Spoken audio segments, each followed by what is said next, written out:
Assalamualaikum warahmatullahi wabarakatuh. Alhamdulillah. Alhamdulillahi rabbil alamin. Wassalatu wassalamu ala ashrafil anbiya'i wal mursalin wa ala alihi wa sahbihi ajma'in. Amma ba'du. Tiada kata-kata yang indah, tiada kata-kata yang manis, dan tiada pula kata-kata yang romantis selain kata-kata memuji Sang Ilahi yang telah menciptakan arasy ilahi yang tak terlihat oleh mata ini, dan yang telah menciptakan bumi pertiwi yang indah dan elok dipandang mata ini. Salawat dan salam kita lantunkan kepada baginda Rasulullah sallallahu alaihi wasallam dengan melafazkan Allahumma salli ala sayyidina Muhammad wa ala ali sayyidina Muhammad. Semoga dengan bersalawat kepadanya kita semua mendapatkan syafaatnya di yaumil mahsyar kelak. Amin amin ya rabbal alamin. Ma'asyiral muslimin rahimakumullah. Burung merpati terbangnya tinggi, turun ke bumi menginjak kaca. Adapun judul pembicaraan kami kali ini berbakti kepada kedua orang tua.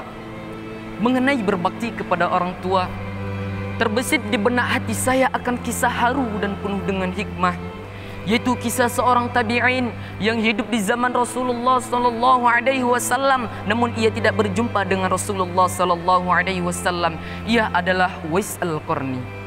Uwais Al-Qarni tak asing lagi di telinga kita mendengarkan namanya. Ia adalah pemuda yang soleh, pemuda yang selalu berbakti kepada ibunya. Ia senantiasa mentaati apa-apa saja yang diperintahkan oleh ibunya. Namun ada satu permintaan ibunya yang sulit baginya. Ibunya berkata, "Wahai anakku, mungkin ibu tidak lama lagi hidup bersamamu. Maka usahakanlah, ikhtiarkanlah bagaimana caranya agar ibumu ini dapat memenuhi panggilan Sang Rabbi, pergi ke tanah suci untuk mengerjakan ibadah haji." Demi ibunda tercinta, Uwais Al-Qarni rela membeli seekor anak sapi. Kemudian ia membangunkan kandangnya di puncak bukit, yang mana pada setiap pagi Uwais Al-Qarni menggendong anak sapi tersebut naik turun bukit dari atas ke bawah, dari bawah ke atas, sehingga orang-orang di sekitarnya mengatakan kalau dia sudah gila. Mereka berkata, "Wahai Uwais, apakah kau telah gila? Bagaimana mungkin sapi mengendarai manusia? Bukannya manusia mengendarai sapi?" Namun Uwais Al-Qarni tidak memperdulikan kata-kata mereka. Singkatnya, tibalah waktu yang ditunggu-tunggu, waktu yang dinanti-nanti oleh ibu Uwais Al-Qarni, yaitu bulan haji. Dan pada ketika itu pula, sapi Uwais Al-Qarni yang dipeliharanya selama 8 bulan lamanya telah mencapai bobot 100 kg. Dan begitu juga dengan Uwais Al-Qarni, pemuda yang soleh, pemuda yang dihiasi dengan fisik yang kuat, ototnya yang bulat, dadanya yang padat, sehingga ia mampu menggendong ibunya dari Yaman ke kota Mekah. Sesampainya di Ka'bah, ibu Uwais Al-Qarni tak kuasa menahan haru. Tampak tetesan air mata mengalir di pipinya dikarenakan tak kuasa melihat betapa indahnya Ka'bah.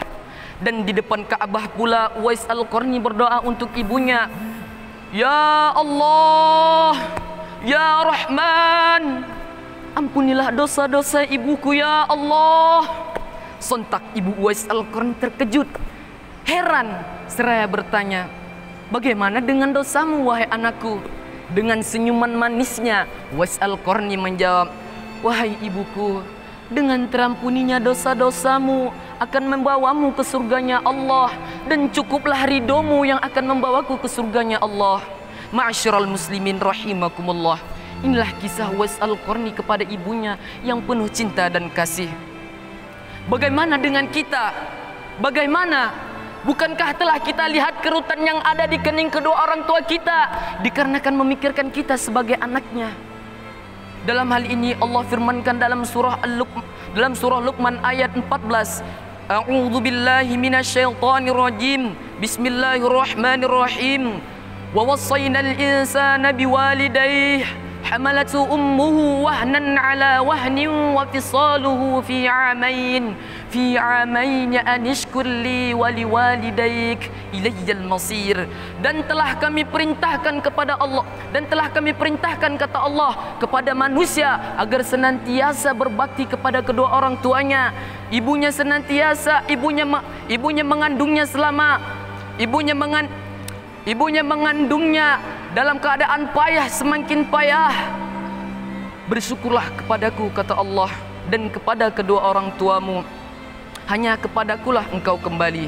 Ma'asyiral muslimin rahimakumullah.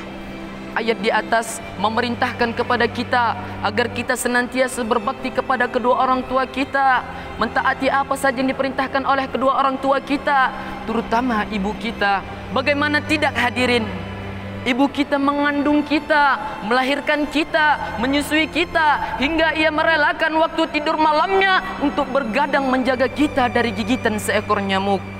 Ma'asyiral muslimin rahimakumullah.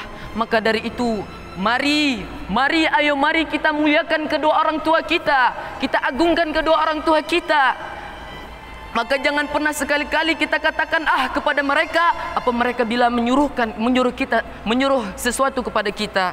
Fala taqul lahuma uff, kata Allah. Maka janganlah pernah kau katakan kepada kedua orang tuamu, karena kata-kata ini mengandung rasa sakit bagi mereka. Ma'asyiral muslimin rahimakumullah. Dapat kita tarik benang merah, adapun kesimpulannya ialah ridallahi fi ridha walidain wa sakhatuhu fi sakhatihima. Ridhonya Allah terletak pada ridhonya kedua orang tua, dan murkanya Allah terletak pada murkanya kedua orang tua.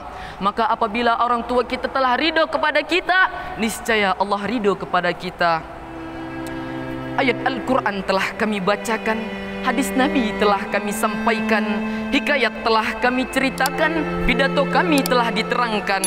Undur maqala wala tandur mangqala. Lihatlah apa yang disampaikan, namun jangan lihat siapa yang menyampaikan. Akhirul kalam. Assalamualaikum warahmatullahi wabarakatuh.